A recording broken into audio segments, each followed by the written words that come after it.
آپ خود ذرا اس بات پہ غور و فکر کیجئے کہ خدا نہ خواستہ ایسا کون سا بحران آ چکا ہے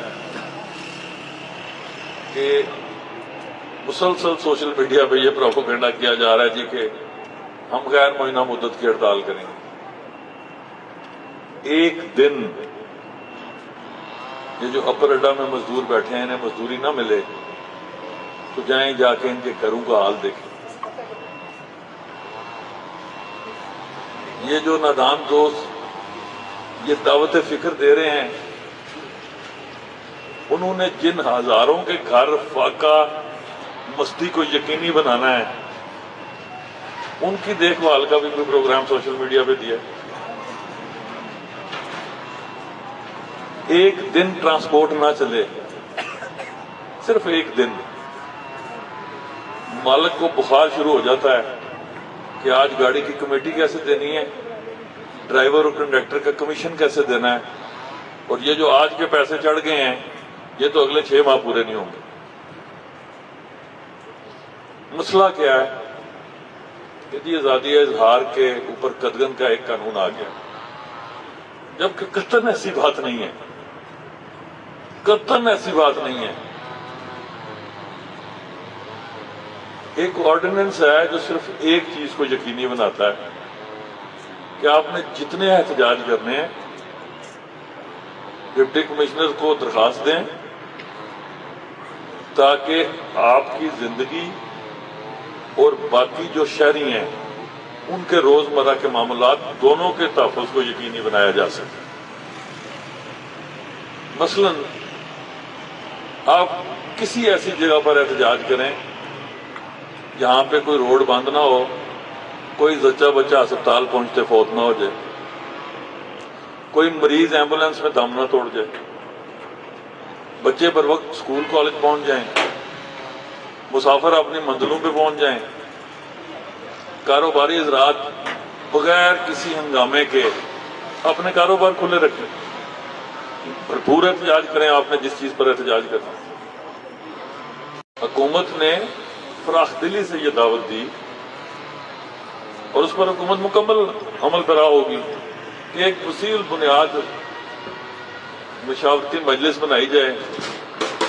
اگر حکومت کی بات پہ یقین نہیں ہے تو سول سوسائٹی، بار کے ممبران، یہ سارے سیاسی جماعتوں کے اکابرین بیٹھ کے فیصلہ کر لیں.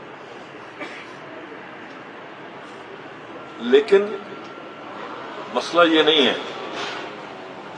آپ سب باشعور شہری ہیں، آپ کو پتہ ہے کہ مسئلہ کیا ہے. مسئلہ ہے اس نظام سے، اس حکومتی طرز عمل سے کہ جو روایتی استحصالی نظام کو دفن کر کے ریاست کے شہریوں کی فلاح و بہبود کو یقینی بنانا چاہتا ہے. اب جب تک مجھ جیسا سیاسی کارکن ہے، ایک لمحہ ہوں، ایک گھنٹہ ہوں، ایک دن ہوں، میں تو اپنے مالک کو اپنے عمل کا جواب دوں.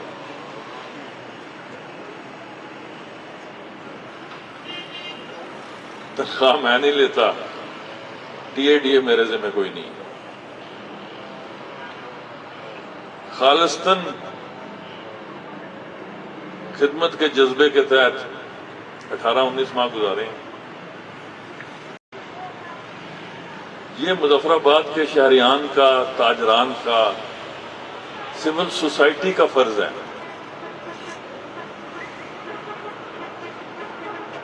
کہ اگر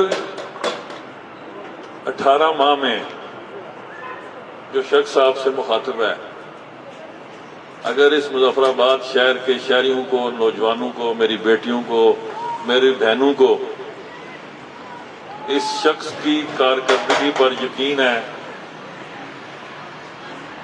تو پھر 5 دسمبر سے آنورڈ سارے معاملات زندگی معمول کے مطابق چلنے چاہیے. یہ آپ کے شہر کا ٹیسٹ کیس ہے، میں نے اپنے حصے کا کام کر دیا ہے. آپ جانیں یہ شہر جانا ہے. مجھے خود بھی تو اپنے سامنے آئینے کے سامنے بھی تو جواب دہ ہونا ہے کہ جس لیول کا میکسیمم پریشر میں لے سکتا تھا میں نے لیا ہے اور خوش دلی سے لیا ہے. کبھی کسی دوست کو زیر بار، کسی کلیگ کو، یہ میرے ساتھ میرے 2 کلیگ بیٹھے ہیں، اپنا وزن میں نے کسی پہ کبھی نہیں ڈالا. اللہ تعالیٰ نے مجھے خود اٹھانے کی ضرورت دی ہوئی ہے، اور اقتدار خالصتاً اللہ کی امانت ہے. جب تک میرے پاس ہے میں اسے آپ کی بہتری کے لیے استعمال کروں گا. یہ میرے رب سے بات ہے. یہ جو آپ نے چھوٹے چھوٹے مسائل بتائے، یہ واٹر سپلائی کے، یہ بی ایچ یوز کے، ابھی آپ چند دنوں میں دیکھ رہے ہیں تقریباً 1 ارب مالیت کا ہیلتھ پیکج آ رہا ہے. صحت کی سہولتیں ہم آپ کی دہلیز پر پہنچائیں گے.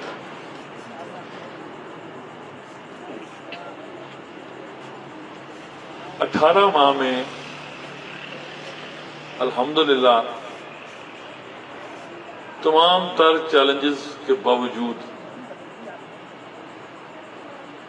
وہ جس بھی سطح کے تھے، ریاست میں تعمیر و ترقی کا پہیہ ایک لمحے کے لیے میں نے رکنے نہیں دیا. 22 ارب روپیہ میرے دوستوں بزرگوں محکمہ شاہراہت کے ذریعے شاہراہت کی بہتری اور پختگی پہ خرچ ہوا.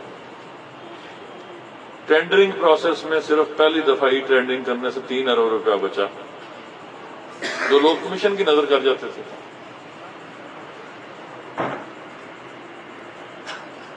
آج کہ جب عرصہ دراز بعد اس ریاست کا پہیہ اس جانب چلا ہے کہ جس جانب مفادات کا ٹکراؤ اس حد تک بڑھ گیا ہے کہ جو سسٹم کے بینیفیشری ہیں وہ نفسیاتی مریض بن چکے ہیں.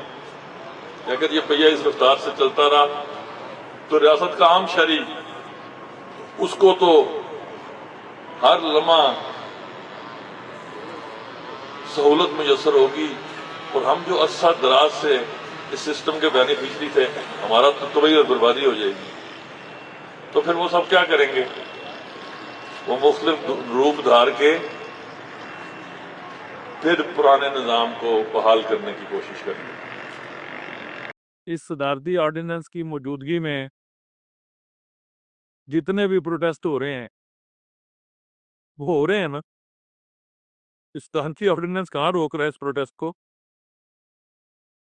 صدارتی آرڈیننس تو صرف اتنا کہہ رہا ہے کہ بھائی اپنے احتجاج کے حق کو آئینی تحفظ حاصل کرتے ہوئے لوگوں کی شہری آزادیوں کو بھی برقرار رکھے.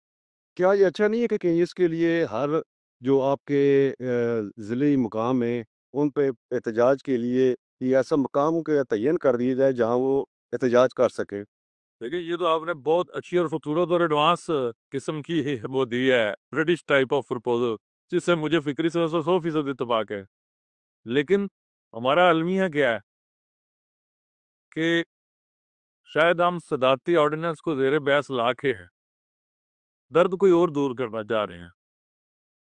اگر صدارتی آرڈیننس کا درد ہو تو یہ مظفر آباد شہر موجود ہے نا. آپ نے جو مظاہرہ کرنا ہے یہ آج بھی کچھ بچوں نے کیا ہے، کیا کروائیے. ہم تو صرف یہ یقینی بنانا چاہتے ہیں کہ آپ احتجاج کرنے سے پہلے متعلقہ انتظامیہ کو بدریاں درخواست بتا دیں. آپ آگے پیچھے آپ دیکھیں کہ آپ کا انوائرمنٹ اس وقت کیا بنا ہوا. خدا نہ خواستہ احتجاجی مظاہرین کے اندر کوئی جا کے کوئی دہشت گردی کی واردات ہو جائے تو سب سے پہلا الزام کس پر آئے گا؟ موجودہ حکومت پر کہ جی مظاہرین کے تحفظ کا بندوبست نہیں کیا جا سکا. ہم نے تو صرف یہ کہا ہے کہ ساری شہری آزادیوں کو قائم رکھیں، جن میں مریض ہیں، مسافر ہیں، جن میں اسٹوڈنٹس ہیں، کاروباری حضرات ہیں، اور اس کے بعد آپ بھی احتجاج کریں. اور آپ دیکھ رہے ہیں نا، آپ نے تو خود کہا کہ جی آج بھی احتجاج ہوا ہے.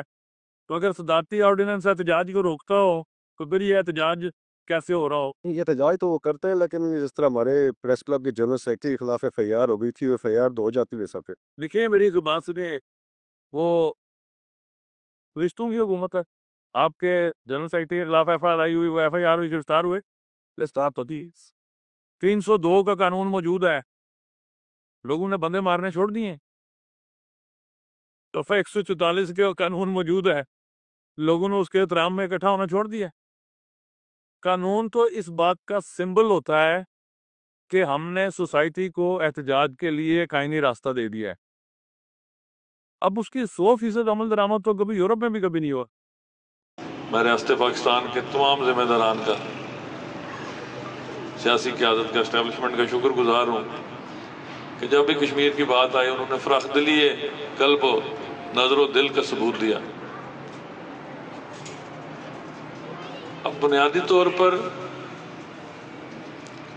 جو عوامی حقوق کے یہ دو معاملات تھے، سستی بجلی اور سستا آٹا، یہ تو ہر گھر کی ضرورت ہے. جب عوام مہنگائی میں پستی ہے تو 2 وقت کی روٹی تو وہ کم از کم ضرورت ہے، جو 3 ٹائم نہ ہو، 1 ٹائم تو میسر ہونی چاہیے. اللہ نے کرم کیا اپنے پیارے حبیب صلی اللہ علیہ وسلم کے صدقے یہ معاملہ حل ہو گیا. اب جب یہ معاملہ حل ہو گیا تو ہم سب کو اجتماعی طور پر اللہ کا شکر ادا کرنا چاہیے تھا. لیکن آج ہمارے بعض نادان دوست اسی شاخ پہ آری لے کے بیٹھے ہیں کہ جس شاخ کے کٹنے سے سب سے پہلے بربادی ان کی ہوگی جو شاخ کاٹ رہے ہیں. یہ المی ہے. اب کسی بھی سیاسی کارکن کا، جو مجھ جیسا سیاسی کارکن ہو، ہمارے اسلاف کی یہی روایت تھی، اگر آپ میں سے کسی کے گھر کوئی بزرگ ذہنی جسمانی طور پر صحت مند ہے تو ان سے پوچھئے 60 70 80 کی دہائی میں سیاسی کردار کیا ہوا کرتا تھا. اس کا پیشہ کاروبار سے کوئی تعلق نہیں تھا. سیاسی کارکن کی میں ہمیشہ ایک تعریف کرتا ہوں کہ نہ اس کی کوئی تنخواہ ہے، نہ اس کی کوئی ریٹائرمنٹ کے بعد پینشن ہے. اس نے ساری عمر اپنے نظریے، عقیدے اور اپنی عوام کے پیچھے دھکے کھانے ہیں، تھانے کچہریوں میں رولنا ہے، اور اس کی خدمات کا اعتراف یہ وہ واحد طبقہ ہے کہ جس کی خدمات کا اعتراف اس کے مرنے کے بعد اس کے جنازے سے لگایا جاتا ہے.